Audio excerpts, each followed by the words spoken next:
hati dan ma'rifatullah. Baiklah ya. Mari kita mulai kajian ini dengan baca surah Al-Fatihah. Bismillahirrahmanirrahim. Shiratal ladzina an'amta 'alaihim.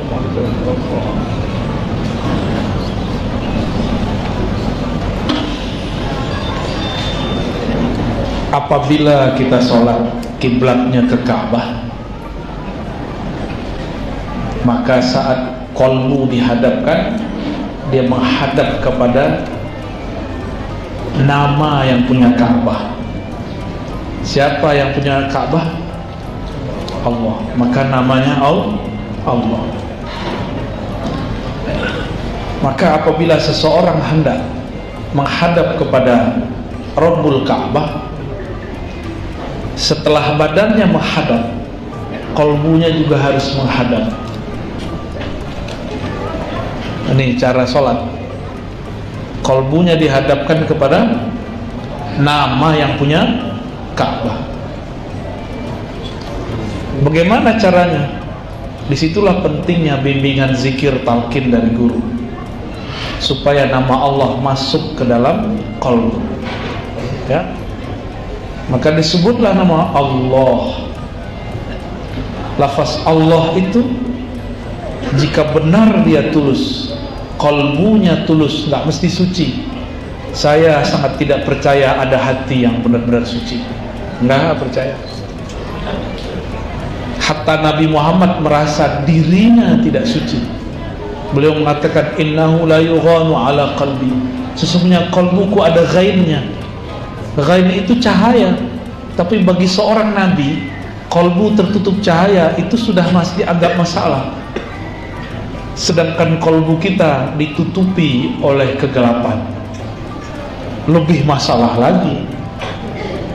Lebih masalah lagi.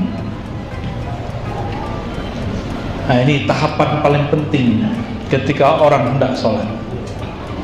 Jadi qalbunya harus menghadap kepada sang pemilik qalbu. Siapa yang memiliki qalbu? Allah. Supaya qalbunya nggak lari kemana-mana. Ya, kenapa qalbu itu bergerak liar? Karena dia tidak mendekat kepada yang menggerakkan. Yang menggerakkan qalbu Allah. Semakin orang mendekat kepada Allah, semakin qalbunya tenang. Menjauh semakin begini. Ini rumusnya. Jadi kenapa qalbu kita berubah-ubah? Karena kita menjauh dari yang membolak-balik qalbu. Tapi pernahkah Allah yang membolak-balik qalbu jauh?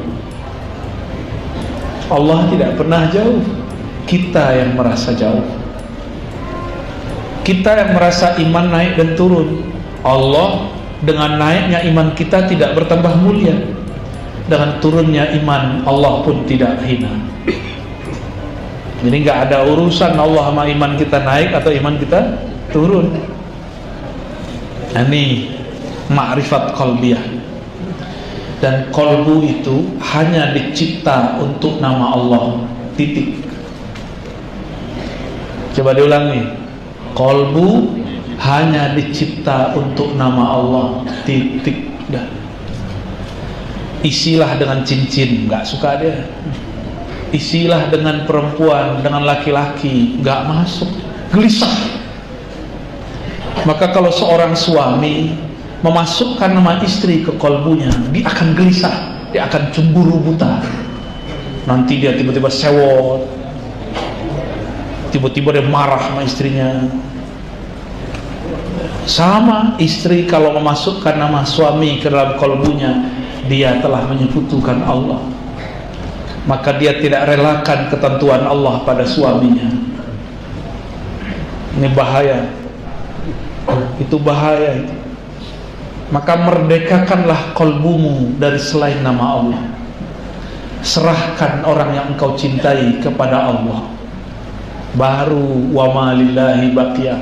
Jika engkau mencintainya karena Allah, maka Allah akan kekalkan ia. Kekal bersama Allah, nggak ada lagi. Nggak ada cinta abadi kalau nggak dengan Allah. Maka saya gak percaya cinta abadi, cinta sejati itu gak ada kecuali disejatikan dengan Allah. Allah lah yang maha sejati. Sejati itu bahasa Arabnya hak. Maka terjemahan al-haq yang maha sejati. Hanya dia yang maha sejati. Hanya dia yang berhak bertahta di dalam hati. Guru pun tidak boleh nyantol di dalam kolbu. Guru hanyalah pintu ke dalam hati. Maka jangan masukkan nama guru ke dalam hati. Nanti gurunya dijemput Allah, stres. Banyaklah murid-murid salik-salik, stres gurunya mati karena kolbunya dipenuhi nama gurunya. Kolbu ada qalibu. Qalib luarnya kolbu itu boleh diisi nama guru, hanya jadi pintu. Maka kita bertawassul dengan menyebut guru. Ya Allah, kirimkan Fatihah kepada guruku tercinta. Jangan masukkan ke dalam hati. Murid-murid kalau terlalu memasukkan gurunya ke dalam hati, nanti dia akan mengatur gurunya. Nanti bagi dia guru itu harus versi dia. Nanti kalau dia belajar fikih, di fikih itu yang dia ambil fikih saklek, haram merokok. Nanti kelihatan gurunya ngerokok, dia bilang, masa guruku ngerokok, batal jadi guru. Emang dia boleh ngatur guru? Hah? Itu kalau udah masuk ke hati. Jangan masuk ke hati. Nanti kita suka ngatur-ngatur dia.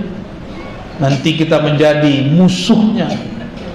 Kita akan suul adab kepadanya. Guru, masa begitu? Itu suul adab namanya. Nanti gurunya masih monogami. Kalau gurunya poligami, ngomong lagi, guru saya pengumbar syahwat. Nah, kalau begitu Rasulullah pengumbar syahwat dong. Tidak ada urusannya orang nikah dan tidak menikah dengan dia umbar syahwat. Banyak orang gak menikah mengumbar syahwat. Banyak. Jangan cuma karena guru kita menikah lagi, kita kemudian meninggalkan guru. Berarti nama guru di hati. Cukup di pintu hati, jangan dimasukkan. Ya, inilah orang gagal berguru. Ya, dia gagal berguru, apalagi ibu-ibu nih, hati-hati. Jangan pernah masukkan nama guru ke hati, cukup di pintu hati. Maka ketika sang pintu berubah-ubah, ketika ditutup dibuka, nggak ada masalah. Catnya diganti, nggak ada masalah. Ya, supaya kita tulusnya hanya kepada Allah. Tadi rumusnya apa? Kaidahnya apa? Hati hanya dicipta untuk nama Allah.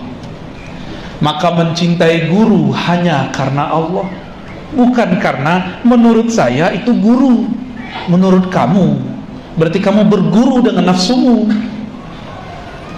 Buya, Ustadz, Kiai, guru, pemahaman guru sama dengan pemahaman saya. Emang kalau nggak sama kamu berhenti berguru? Sudah, pergi sana. Ya.